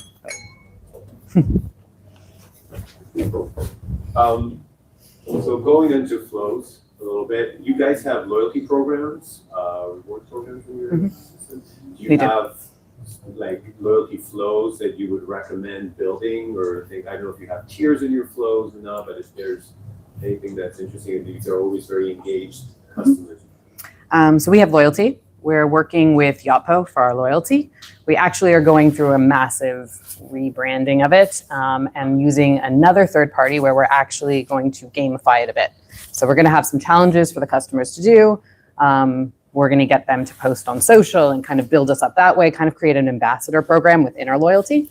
But our loyalty itself has, if you looked at the numbers, a very low participation rate. But if you actually look at the overall revenue that it brings from the retention, it's huge. It's about more than half. So we find that we send about at least once a week a reminder that's saying your loyalty points and to come and use them. It's one of our best campaigns, and we have flows that also are very successful. You move up a tier, you're getting a welcome. We're constantly reminding you about your tiers. So that reminder that's inside a general newsletter, or is that like a one like? So we have both. We have in flows, but we do it also with campaigns that are happening with the promotion that is on at that point as well. So I find if sometimes flows, they just seem very not in the moment of what's going on, especially for seasonality. But we found if we put the loyalty with also the campaign, so we kind of get that both together, it worked really well. Question about loyalty, like who's considered by you like loyalty, and do we have this internal conversation all the time, like, you know, loyalty or you know, our newsletter, and what offer do you give who, and are we confusing our customers with like different offers constantly, like? So yeah, you probably are confusing, but that doesn't mean they don't like it, I would say. We definitely confuse them, but if one of them they like, great. For us, loyalty is anybody who's signed up and put their email in basically to our loyalty, like our account, not just given us with their email. And then also anybody who's purchased officially starts to get points. That's not really loyalty though, because if they don't know they have points, then they're not really part of the program. So then we also will look at the people who are engaging and redeeming points. So we use like points redeemers as a way of like using those people and actually seeing. I will say that moving forward, we want to make the loyalty much bigger. So we want it to be on the site. It was really great to see the customer hub and how they have that there for the customer to see. That's something we're definitely going to explore. For all emails, I want to have it on a header. If you have points, why am I not telling you it's money that you can have? But it's also reminding you that you have purchased from us before. Because Mailies, we also are sold in other stores, in Amazon and TikTok. I not only have to get a customer to want to repurchase the product, I have to get them to want to repurchase from us. So to me, loyalty is like really important. The more we can do it, the better we're going to have as a brand in the D2C machine. And just like, if you're sending like, I don't know, 15% off or whatever, monthly, do you have like a double points, or is that sort of like? So we do. It's a question whether or not we'll keep it, but we definitely do. So they're on top. Yeah. There are people who 100% are abusing the system because of it, but there are also people who are not. So it's kind of this, how do you remove it if we also have some good customers? So we're actually right now looking into these exact customers who are using both and seeing if overall it still is worthwhile for us to do this, or if this is something that we actually need to try to mitigate. Just an insight. We also have loyalty, and we are not giving both. So you either use a coupon or you use the points. And most of the feedbacks from the customer that we received is that it's not really fair because it's money for them. The points are money, and it's not like a discount, and they really didn't understand why we're not allowing it. So yeah, basically, if I look at the data, sorry. Set a minimum cost value. Exactly. That's something we're looking into as well, because basically if I look at what percentage they get off from the points and what percentage they get off from the offer. If I don't let them, there goes the loyalty program. They're not using it. It's just never going to happen. So we are also looking at minimum cart value, about, trying to get them to maybe redeem for free products, because maybe that'll be worthwhile for them. Or maybe we do, you get more bang for your buck if you get a voucher versus using a promo code with the points. So we're thinking about different things, but it's very data driven right now to figure out what to do. Maybe let us know. Yeah, no problem. No problem at all. You can come to the email marketing community in WhatsApp, and I can bring in Becca, and then she can share all the insights, and it will be amazing.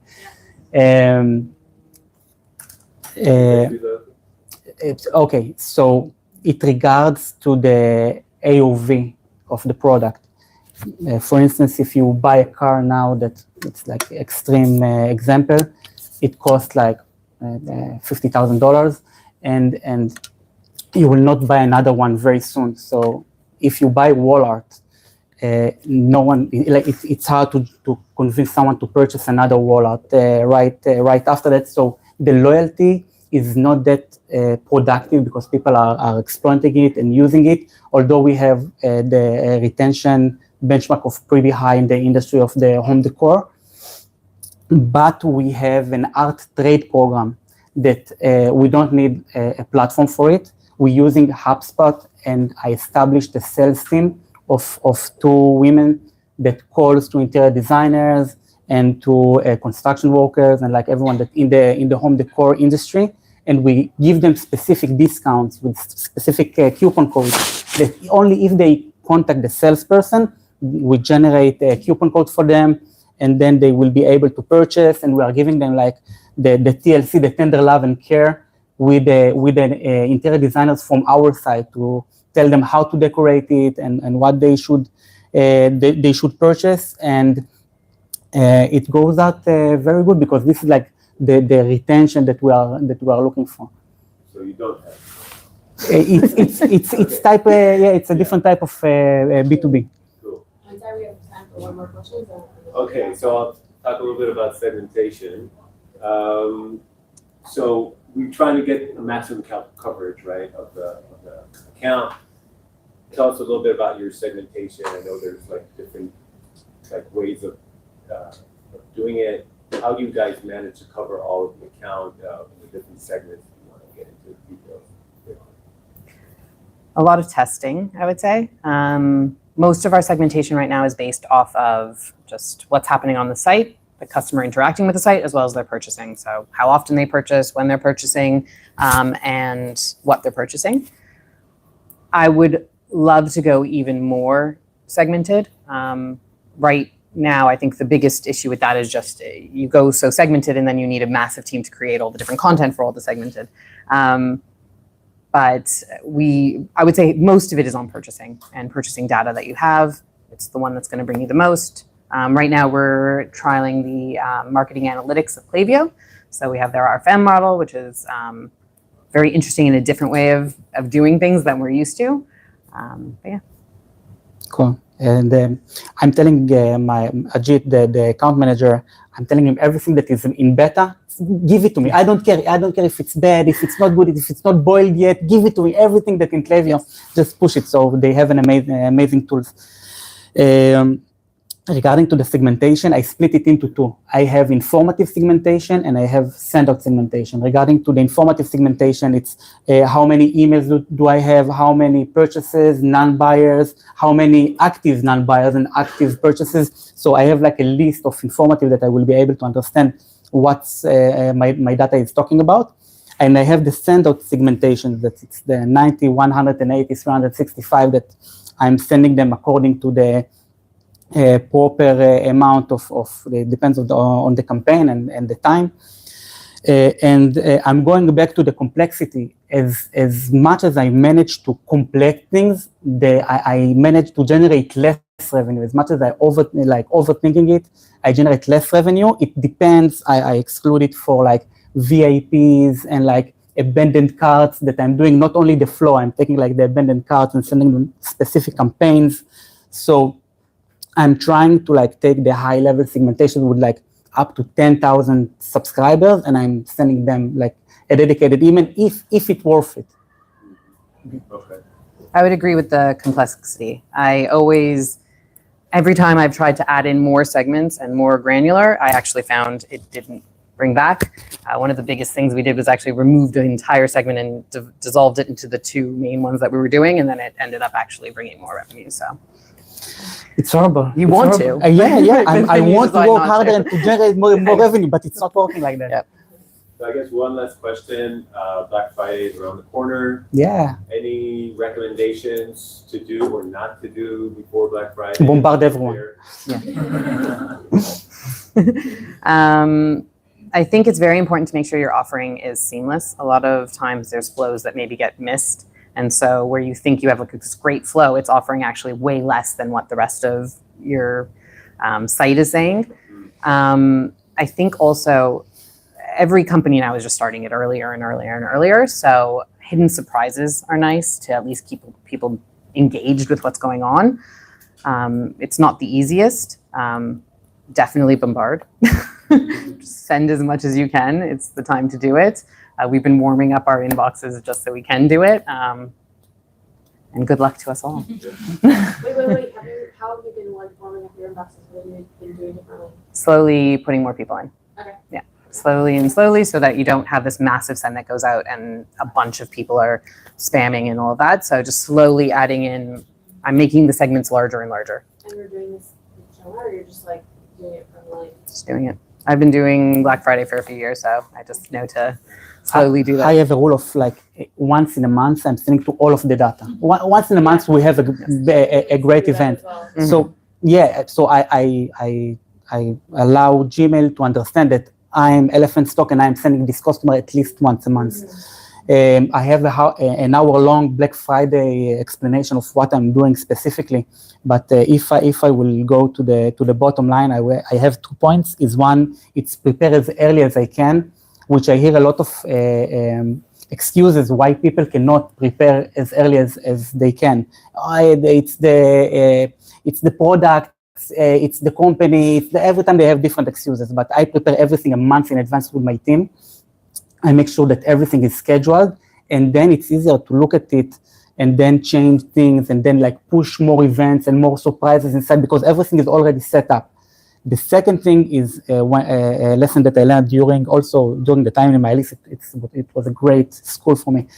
That on Friday I said, okay, I will bombard them as much as I can on Friday, and then I will let them rest on Saturday because on Saturday people need to rest. And in Saturday, the website generated a massive amount of revenue, like a crazy amount of revenue. And I came on Sunday and I was so depressed that I haven't sent an email campaign on Saturday because I would be managed to generate a lot of revenue on top of it with all the customers that arrived to the website and still haven't been able to purchase. And another secret that usually e-commerce stores are doing, on Cyber Monday, usually e-commerce websites have the tendency to drop everything to zero and then all the traffic crashes because they don't have any promotion. So they either take it 5% up for the people who want still to purchase, or they take it gradually down, like instead of 30%, 25, 20, and then when people purchase, they don't feel like they're getting scammed because of the price. Well, thank you guys for sharing your insights. Hope that's been effective. Yeah. Let's go on to the next step. Thank you. Thank you so much, guys. I genuinely have been sat there for another hour listening to your answers. Becca, dear, hopefully you're staying around for lunch and the guys can continue to ask you questions. And Amitai, thank you so much. I feel like you're calling. I feel like you should be a TV host or something. Okay, fantastic. So I'm going to change it up a little bit. So Omer's going to facilitate a discussion for us. So Omer, can I ask you to come up, please? That'd be great. And what we're going to do is essentially we're going to give you some time to talk to each other about a set of 3 particular or specific topics. But to start, can you tell us a bit more about you and Bionic, please? Yeah, Bionic is basically a performance and retention agency. We work with Klaviyo in the last 5 years. We do crazy stuff here in Israel, not in Israel. We have customers in Europe, all around the world. Basically, we're based here. We neighbor with them. We're not in the same building, but few. And me and my team do, I think, take their retention to another level. In most cases, we meet with people in-house that work about retention, do retention in-house, and then we came up and basically help them to grow Klaviyo, help them how to do things, how to take a look about the data and basically take the next level of Klaviyo to crazy idea, to take a look about the data in real down and understand things better. It's side by side. It's always a pleasure to meet different company. You can meet Il Maquillage, Miss Nori, Tres, Ticket Gum, and so more in our clients. So this is us, basically. And I think we can move to the questions about the audience. Yeah, so now it's like we want to hear from you guys about your experience, about your ideas, how you basically do things with your retention. And the first question to you is to which subscribe acquisition strategy has been your brand most successful in the last year? Please, if you want to answer, present yourself in the name and title and go ahead. So someone? Going through acquisition, not retention. Yeah. You want to speak about acquisition? Subscribe acquisition. Yeah? I will start. Yeah? Go ahead. When I was alone with the retention at Particle. Our strategy, acquisition strategy is a bit different. We spend a lot of money through TV ads and media to bring traffic, but not to our website, but to dedicated landing pages, which are product related. We don't have a lot of skills, so we are working based on pain points of our customers who are in the cosmetics. So, but the thing is that what we deliver in the landing pages, what the content itself, it's like a funnel. So we basically continue that funnel on our website. So after someone click on the landing page to go to see the product itself, then the sign-up form is related to what you read about. So he knows what to expect when you see a pop-up. So usually submission rates should be like 5, 6, 7% for like good pop-ups. Our above 20. So this is the best. And it's different in Black Friday and Q4 than other period, or it's the same? 95% of the traffic is even from Black Friday, just the offers change. And instead of like dedicated welcome flow for products, it's a dedicated Black Friday welcome flow. Cool. Someone else? Does anybody use those tools that are like guess your, like the user doesn't put in his email? Like potential. Like like third-party database that generate leads. We do, but this is a different question than people. No, but it's also for acquisition. It is, but it's like not very high intent leads. So we do use those, but I'm not sure if I can recommend it. But it's very like company-based strategy if you want to or not. But then you need to deal with them very differently. It's not like a regular leads and more like cold leads. The content that you deliver them shouldn't be just, hey, we have a Black Friday sale, it should be a bit different. But we do use those, but we need to be careful because Klaviyo will charge you for increasing your list, so you need to make sure it's the ROI is positive, yeah. Right. Someone else? we're testing Yeah. something now that's not, I don't know if it's working.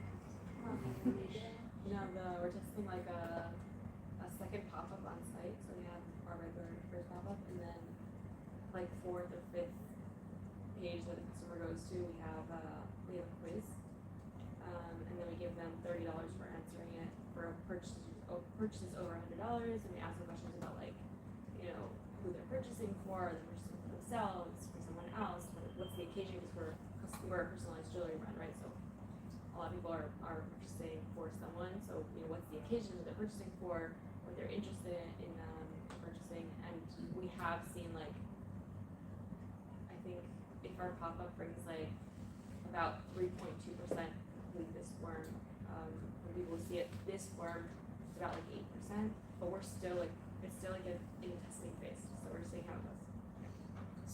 So I'm testing something now we just moved to SMS in Klaviyo from Attentive, so and where I'm working, we haven't been generating SMS content, so we're now customers that come back that have consented to email but not to SMS, they actually get a pop-up encouraging them to subscribe to SMS. And I'm seeing like a 5 times higher submit rate in this pop-up than the normal pop-up actually. Amazing. Cool. Clear. Next questions? So, spoke a lot here before about personalizations and how we basically match the text and each message to the same person. But it would be wonderful if you could share your ideas, how you can basically, in your email or SMS, can make it more relevant, more deeply, and more connect to the same audience, the same segment, the same people that you basically speak to. And if you basically have any example of different approach, different example that you did during this process, or something that you want to share, ideas. Yeah, go ahead. I've managed to find something that is very interesting regarding to custom events. In our website, we have search bar that if someone searches something, 60% that he will purchase it. So we want to push people more to search. So if someone, or every event in the website connected to Klaviyo as a custom event. So if someone searches in the search bar 3 times, I'm sending him like a message with like a badge. Hey, you are an amazing searcher to go through and get your wonderful wall art. And you get the price of like $50 off from $150. And then I give him the personalized name that he searched for and the top 3 results. And this flow acts amazing. If like people searches in your website, it's amazing tool to use. You basically use Klaviyo? Use Klaviyo? We're using their competitors, not Klaviyo.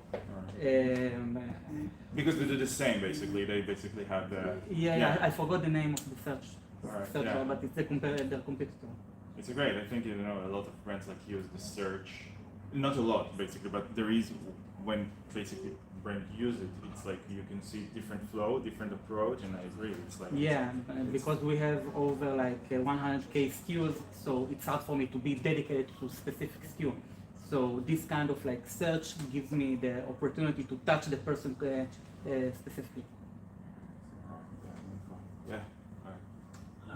My name is Rafik, and I'm the CEO and co-founder of Mailability. We're an intent scoring platform and delivering AI segments and AI flows. So what we see from the top performing brands that we work with is that they're dividing 2 different flows to accelerate the new customers, like the new entries from subscriptions. So one for pre-purchase and one for post-purchase. And when you see the incidents, real-time incidents from campaigns and outbound, then you can replicate and understand their engagement levels and give them like a personalized flow, automated flow.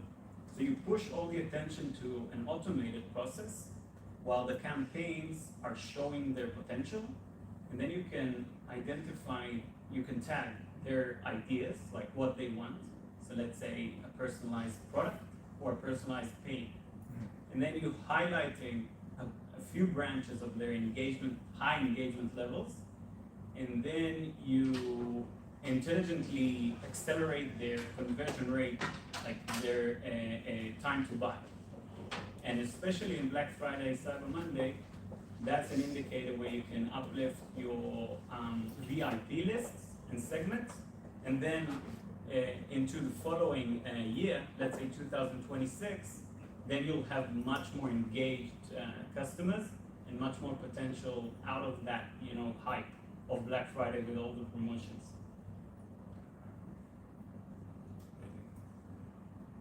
Someone else? Cool. And the last question that we have is how we typically launch a new product. Basically, we want to know about our subscribers. Is in any way that you use pre-list something else? How you handle it? We have one coming up soon, and we actually had one previously. We kind of learned from that one a little bit. We're going to use it as also a way of getting more subscribers to kind of say, again, sign up for product launches like early access too, and then we will target those people more. Also with our VIP tiers, we want to build that into the rewards level so that actual higher tiers will get the chance to buy the product much earlier than everyone else. In the past, we didn't. I think we sent it about like 12 hours before we sent an email to them just to be like, oh, you guys got it earlier. But no, we want to actually build it out into a much bigger reward, and that these customers really feel like they are our VIPs, and we're relying on them to kind of like lead the way for all the other customers. Yeah. How many emails do you have a sequence, you have a flow that you send to them in advance? So with product launches, we do it just on campaigns. We don't actually build out a flow for it because we end up later on wanting to blast everybody else for it. But we definitely, they're campaigns, but we think of it as a flow. So we sort of think of like, okay, our product's coming out, what's the first thing we want to do? Probably something massive with a big image that's just very like sexy about the product. Then we want to educate the customer. Then we want to maybe talk about the concerns, what other products it works with. One thing we will do is check products that would work well with it, and then target those people a little bit more to say, okay, you really liked this product, this new product matches really well with it, or if you apply it before, it'll make the other product work better. And is it so the segments that you send it to are adapting over time, like over the sequence? Like where? Sorry that No, it's okay. It sounds like you have good experience. Like where do you start and like how do you expand it? Again, more of like a blast, where we want everybody to hear about it and know. So the first email is wide? Yes, unless we're doing the early access. If we're doing early access, then I'm just going to pick out the people that I want to get it first to. But it's not about sales at that point. That's more about making your customers feel. Right? This is a product that's not even offered. No, we actually gave, it was offered, we just told them about it earlier. So you can have a product page that isn't live on your site, but they can click to it and get to it. Who cares if they share it? And that one's more for not getting your sales right at the beginning of the launch, but it's more about making them feel like they actually are loyal members, and maybe then they want to because it's something that not everybody can get and they can get it. Later on, it's more about just telling everybody about the product, seeing how the product actually works. If it's going to be a good product, you need to build out your entire post-purchase flow for it. You have to think about a dedicated abandoned cart for it, like different things that would happen. Those I would say, like, we think about them, but later on we would decide if we're going to add it or not. Also depends on how much stock you have of that product. If it's going to go out of stock, then you want to have some communication about the fact that it's going to go out of stock because it's a limited time. There? I will take what Becca said and I will give my 2 cents regarding to it. I have the pre-launch, launch, post-launch. Regarding to the pre-launch, as Becca said, I'm doing like, I'm taking the product, I'm making it like blur or something like that will be intrigued. I want the customer to feel goosebumps every time that he's interacting with my email. I'm a shopaholic, I also feel the goosebumps, so I like to respect it to others. So I'm starting with the intrigue the customer. After that, I'm giving like another teaser regarding to the product itself, and I open it to pre-launch, to pre-order, and everyone that clicks on the email goes to the empty product page, that tells me with a Klaviyo pop-up, you are in, great, and that's it. And then I take the segmentation of people who clicked on the email, and it's a new group. And then I know that these are my fanatics. And then I bombard them later with different stuff. So this is like the pre-launch, and then the launch of the early access, I'm sending them to this kind of group of fanatics, like the early access. It's like 50% of the products need to be sold like in that period of time. 12 hours up to 24 hours later, I'm sending it to all of the data, and I want this product to be out of stock, because after that I'm also already preparing the out of stock product to people to put their email again, to be ready to the next round of the purchase. And as Becca said, if it's successful, you need to change all of the post-purchase flow and abandoned cart and everything. But this is like the. You ever hold back on products, like even if they are in stock, just say that they're out of stock? On the contrary, if I am out of stock, I'm selling more, and then I'm telling people, sorry, it will be late regarding to the shipment. But if I can sell it, you will get it. I will say actually, we also in one of our recent product launches, we used it to also get more SMS. So we sent an email, and if you weren't SMS subscribed, we said, okay, give us your SMS, and then you'll get early access. So they went to the site, and then Klaviyo pop-up was there to give their phone numbers. Someone else? We did something quite unique. Usually when we launch products, we do the teaser, and then it's a new product, a lot of customers that can buy it. But now we launch a new cologne, and we actually want to create like a buzz, a hype. We decided to be like an Apple, so we basically did like a sign up for the waiting list. It's a very limited edition, like a single malt. So people sign up, and we tell them that he has stamina and so on. And then when we launch it, we said we have only 500 bottles on launch. So first in, first out. And obviously we sold more. But then like 2 days after, that's it, because we made it unavailable again. And you can see the page when it's unavailable. You have like a fly out from Klaviyo to say that we are out, we are working on to create more as fast as possible for the holidays, sign up for the waiting list, don't miss out this time. And then we launch it after like a week and a half again. And we send them like campaigns, we show them like from the image from the factory, we are working very hard to create those. Obviously we have that on stock. But just so you guys know that the email that we send that it's available for the one that sign up for the waiting list, we got like above 40% different and about 20% conversion rate. Wow. So again, this is a unique product. It's not like a mass product. Yeah, we have a new face cream that anyone can buy. It's a bit different.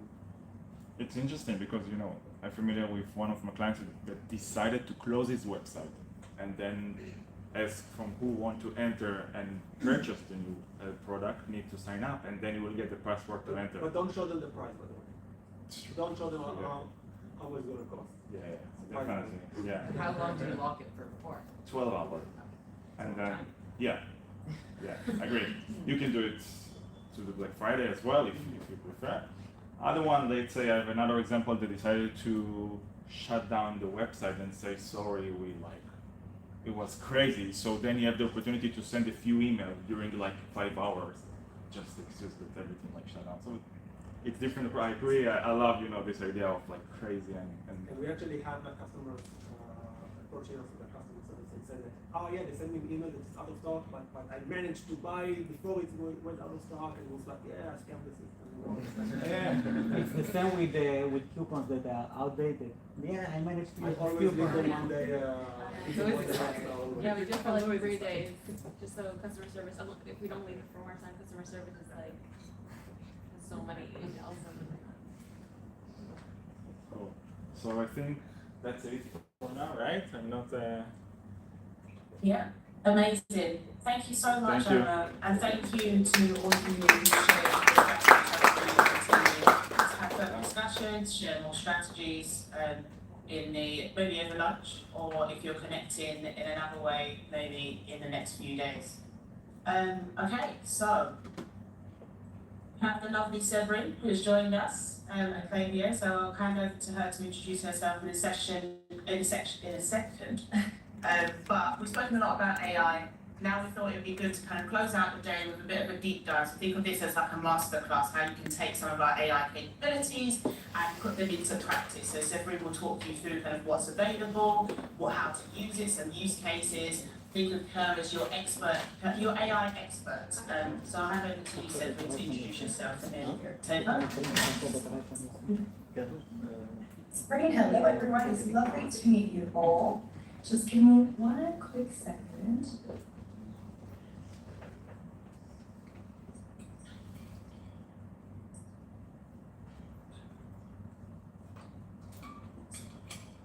Just give us 1 second. All right, so I'll just introduce myself. So my name is Severin, and I'm a customer education specialist here at Klaviyo. I've been with Klaviyo for almost 4 years. I started my journey here as a onboarding specialist, so helping our customers here in Europe and globally sometimes. And then recently, I think it was almost 2 years ago now, I decided to join the customer education team to really help our customers now more like at scale and even more globally. And I am originally from Paris in France, so I do also sometimes some of our sessions in French. You might have seen me if you do attend some of our live trainings online on our sessions. If you haven't, I highly recommend that you do check our academy. We have loads of really great live trainings that you can watch for free. It's open to everyone. It is at different times of the day. We have APAC friendly. We have some that are more like, your time friendly as well. And my team is also based in the US and they do lots of other sessions as well. So if you want to learn more, I'd be happy to see you live. Feel free to always drop me like a little message in there if you come to one of my future sessions. Just say hi. Exactly, just say hi, we met, I always love to see people I've seen at our K-Connect events. All right, so I will walk us through today on a deep dive around Klaviyo AI. First, maybe to know in the room today, is anyone already using some of the features? Is anyone saying hi? Just raise your hand. I don't see you. Maybe. Good. All right. Well, I know, we talk a lot about AI nowadays. You probably hear it every day as well. So today I just want to really just show you how you can effectively integrate Klaviyo AI into your existing workflow. So how are we going to do this? I'm just going to start with an overview of Klaviyo AI, and then I will explore with you all the different Klaviyo AI features. And if you have some time at the end as well, I think we can do a couple of live questions, and I'll be happy to answer anything that you have. All right, so let's dive here into the overview of Klaviyo AI.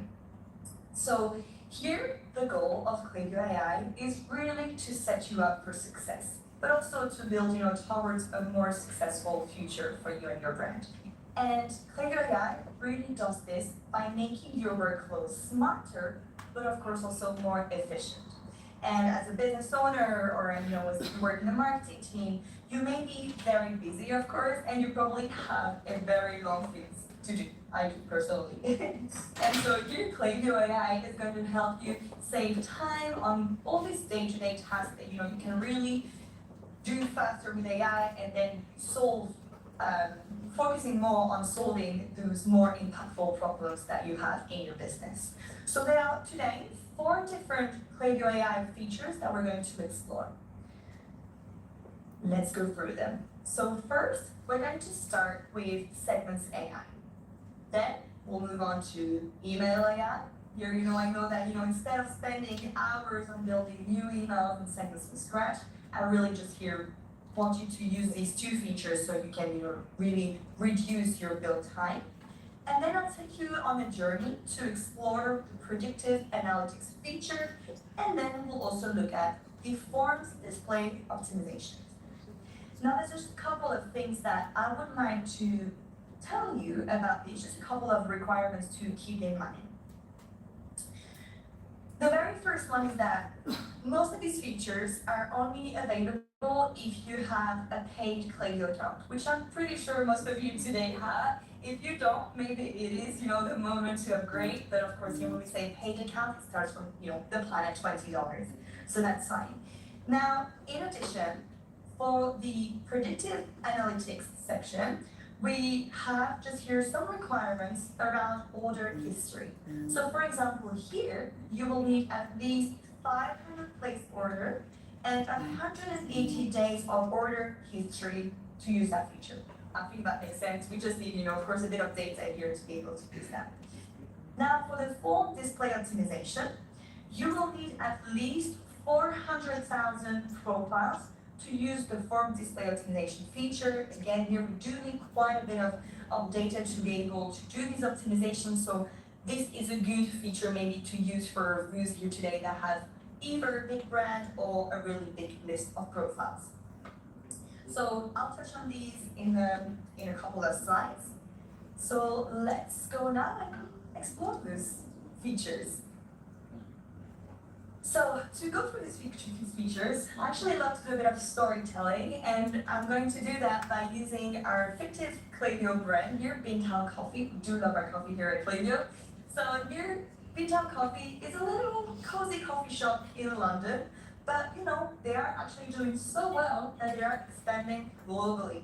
And in fact, they're opening a new coffee shop in Tel Aviv. Fantastic, why not?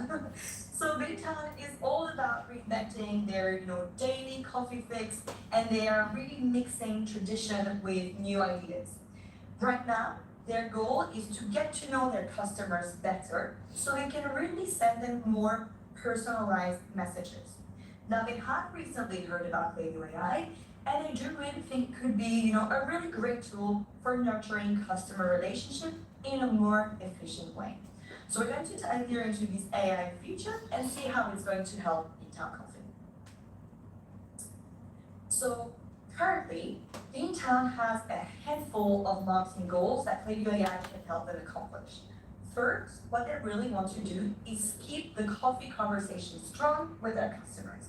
So this is where Segments AI is going to step in.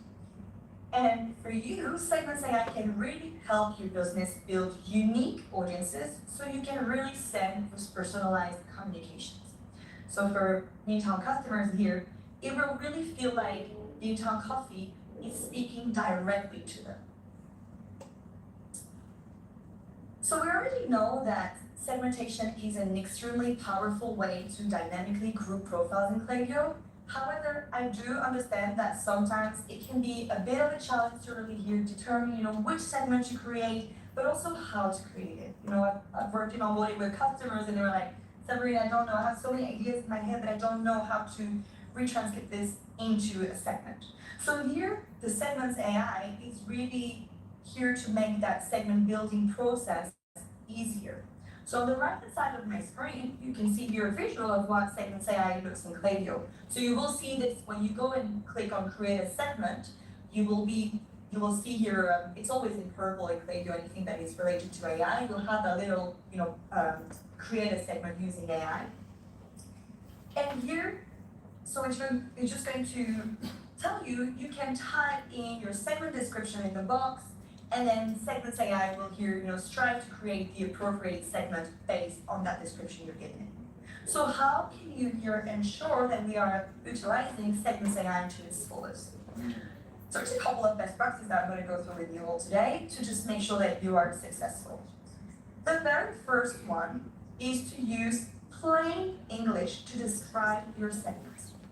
I know that you may think here today that you need to use technical language, to get the best results. But instead, what I really want you all to do is just to write as if you were naturally speaking. Now, it is important to be descriptive, however, you need to stay concise, okay? So here you really want to keep our character limit under 500, okay? So what we want to do when we describe here the segment we want to create is just to be clear and concise in what we are describing. And finally, though here we trust AI a lot, I always recommend, of course, that you do preview that segment before publishing it, okay? So ultimately, you are, of course, the final point when you build your segments with AI, and it is really crucial that you check your work to ensure Segments AI is building the desired segment. So that's a couple of other best practices here. The very first one is that you should still send about 75% of your campaigns to segments rather to your entire list. And I really insist on this today. I mean, I know I can, from what I've heard now before, I think you all have a pretty good level, but I still have so many customers that come to me and I'm like, oh, I've been sending to my full list this past year and I have bad deliverability. And I'm like, no, you cannot send to your full list. I know it's important. I know you all want to prove to your managers that you have a big list and that you send to everyone to generate a lot of money, but it's honestly not going to go in your favor.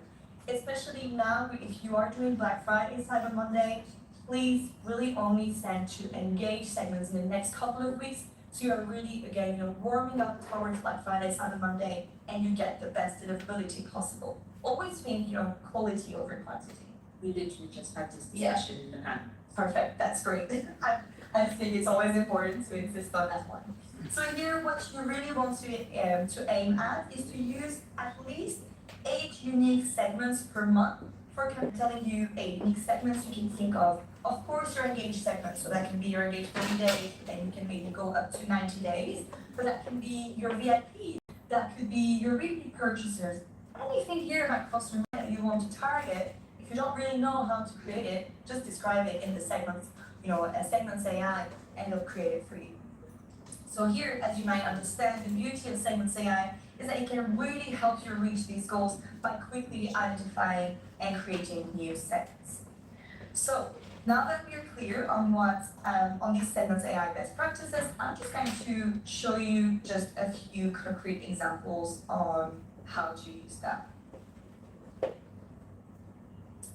All right, so sometimes I know, again, it can be a challenge to know which segments to create and how to create it. So here we've understood the building process is easier. So on the right here, you'll see again that visual of how Segments AI look in Klaviyo. You type your segment description in that second box, and Segments AI here will create the appropriate segment. So how do you ensure you're, oh, no, sorry. I'm not telling the right thing here. Here, yeah, I was just saying, we want to make your life easier, so there's just a couple of things that you want to do when you create these segments.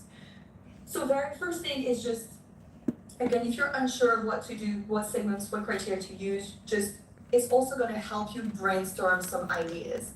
It's also going to really help you know which connector to use, which I know, again, when people are creating, select the right connector, the end.